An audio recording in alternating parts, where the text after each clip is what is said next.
Japan के चिकावा city चिड़ियाघर में जन्मे नए मकाक बंदर पंच की कहानी वायरल हो रही है, जिसे जुलाई 2022 में मां द्वारा छोड़े जाने के बाद एक नारंगी रंग के सॉफ्ट टॉय के साथ खेलते और सोते देखा गया।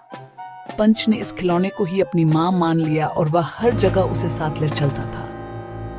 अब उसके झुंड ने स्वीकार कर लिया है। अगर पंच की कहानी ने आपके दिल को छू लिया, अगर आपने उसकी भावनाओं को अपने एहसासों से महसूस किया, तो वीडियो को लाइक करें, अपनी भावना कमेंट में जरूर लिखें और मुरादाबाद वाइल्ड लाइफ विंडो को सब्सक्राइब करना न भूलें, ऐसी ही दिल छू लेने वाली वाइल्ड लाइफ कहानियों के लिए।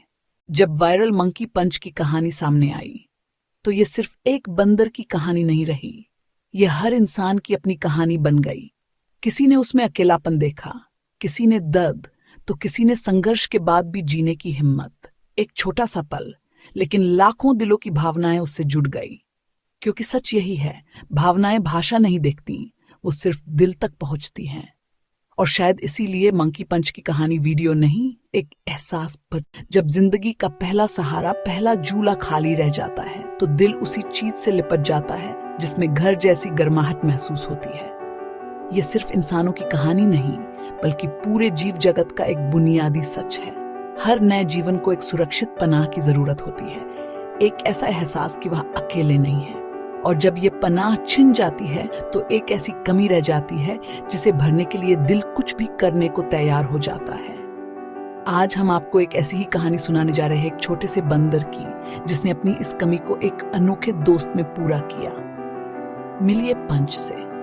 पहली नजर में ये एक छोटा सा बंदर है जो अपने से कई गुना बड़े एक नारंगी रंग के ओरंगुटान खिलौने से चिपका हुआ है। ये दृश्य जितना प्यारा है, उतना ही दिल को छू लेने वाला भी। जब ये तस्वीरें दुनिया के सामने आईं, तो हर तरफ इसकी चर्चा होने लगी। पंच की कहानी जापान के इचिकावा सिटी जूलॉजिकल पार्क में शुरू हुई। ये एक ऐसी जगह है जहां जानवरों की देखभाल और संरक्षण को बहुत अहमियत दी जाती है। यहीं मकैक के एक झुंड में पंच का जन्म हुआ था।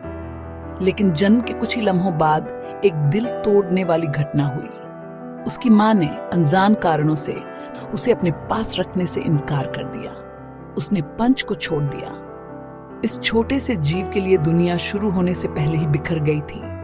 एक बेबी मकैक के लिए अपनी मां की पीठ से चिपके रहना सिर्फ एक आदत नहीं, बल्कि जीने की जरूरत है। यहीं से उसे गर्माहट, सुरक्षा और हिम्मत मिलती है। मां का स्पर्श उनके अंदर विश्वास पैदा करता है, उन्हें सिखाता है कि दुनिया एक सुरक्षित जगह है। ये वो सारे जरूरी सबक थे जो पंच को अचानक बिना अपनी मां के अकेले ही सीखने थे। उसके लिए ये एक ऐसी परीक्षा थी जिसके लिए वह तैयार नहीं था। जू के कीपर्स ने फौरन इस मामले को अपने हाथ में लिया। उनकी पहली कोशिश थी कि वह पंच को वही गर्माहट और सुरक्षा दे सकें जो उसे अपनी मां से मिलती। उन्होंने नम तौलियों का इस्तेमाल किया, उसे उनमें लपेटने की कोशिश की, लेकिन पंच बेचैन रहा। तौलिए उसकी मां की पीठ का एहसास नहीं दे पा रहे थे। इसके बाद कीपर्स ने कई अलग अलग तरह के नर्म खिलौने उसके पास रखे, छोटे बड़े अलग अलग रंगों के, लेकिन पंच ने किसी में दिलचस्पी नहीं दिखाई। कीपर्स समझ गए थे कि उन्हें कुछ ऐसा ढूंढना होगा जिससे पंच जुड़ सके, जिसे वह पकड़ सके। फिर काफी सोच विचार के बाद उन्हें वह चीज मिल गई जिसने सब कुछ बदल दिया। ये आइकिया का एक नारंगी रंग का बड़ी बड़ी आंखों वाला ओरेंगुटान प्लश था। शायद इसका बड़ा आकार या इसका नरम स्पर्श या इसकी लंबी बाहें, कुछ तो था इस खिलौने में जिसने पंच का ध्यान अपनी तरफ खींचा। जैसे ही खिलौना उसके पास रखा गया, पंच ने उसे जोर से गले लगा लिया। यह सिर्फ खिलौने को पकड़ना नहीं था, यह एक ऐसे सहारे को थामना था जिसकी उसे सख्त जरूरत थी। उस पल में वह खिलौना उसके लिए उसकी मां बन गया। वह उसे अपने साथ हर जगह घसीट कर ले जाता। खाते, सोते वक्त, खेलते वक्त वह खिलौना हमेशा उसके साथ रहता। पंच ने शायद ही कभी उसे एक पल के लिए भी अपने से दूर किया हो। उसकी आंखों में एक ऐसी तलाश दिखती थी, जैसे कि वह उस गर्माहट और सुरक्षा को ढूंढ रहा हो जो उसने जन्म के वक्त ही खो दी थी। और इस बेजान खिलौने में उसे वह सुकून मिल गया था। लेकिन पंच की जिंदगी में मुश्किलें अभी खत्म नहीं हुई थी।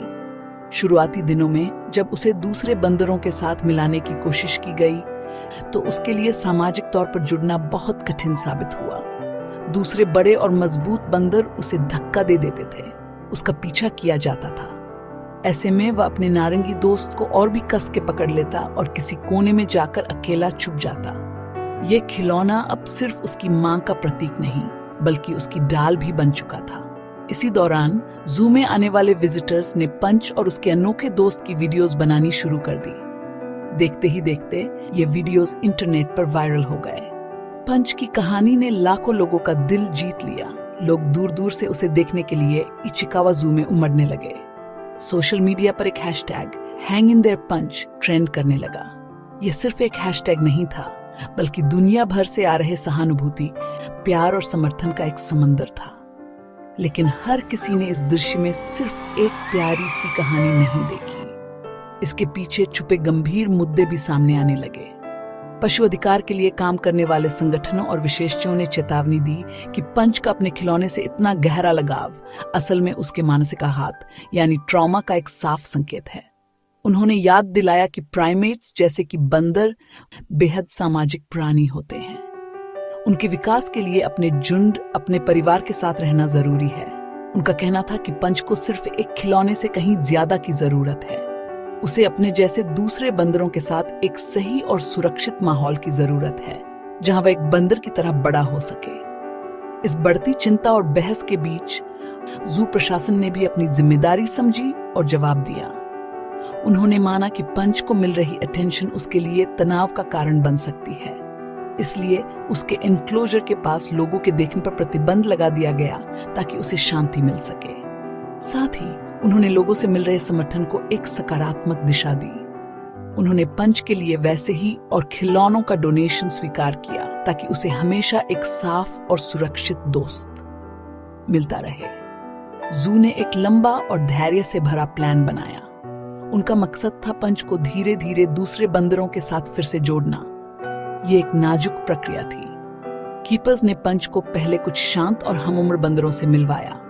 शुरुआत में पंच अपने खिलौने को ही अपनी दुनिया मानता रहा, लेकिन वक्त के साथ उसने देखा कि दूसरे बंदर उसे नुकसान नहीं पहुंचा रहे। धीरे धीरे उसकी जिज्ञासा उसके डर पर हावी होने लगी।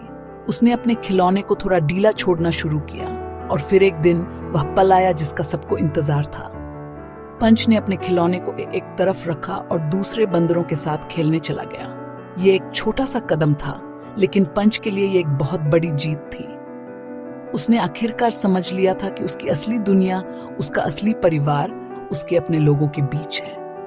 पंच की कहानी हमें याद दिलाती है कि प्यार और सुरक्षा की जरूरत कितनी बुनियादी है। उस नारंगी खिलौने ने उसे वह सहारा दिया जब उसे इसकी सबसे ज्यादा जरूरत थी। उसने एक पुल का काम किया जिस पर चलकर पंच अकेलेपन के अंधेरे से निकलकर अपनेपन की रोशनी तक पहुंचा। आज पंच अपने झुंड का एक हिस्सा है, एक खुशहाल और स्वस्थ जीवन जी रहा है, और उसका वह पुराना दोस्त, वह नारंगी ओरेंगुटन, अब भी कहीं कोने में पड़ा। उसकी हिम्मत और उस पर किए गए विश्वास की एक खामोश निशानी है।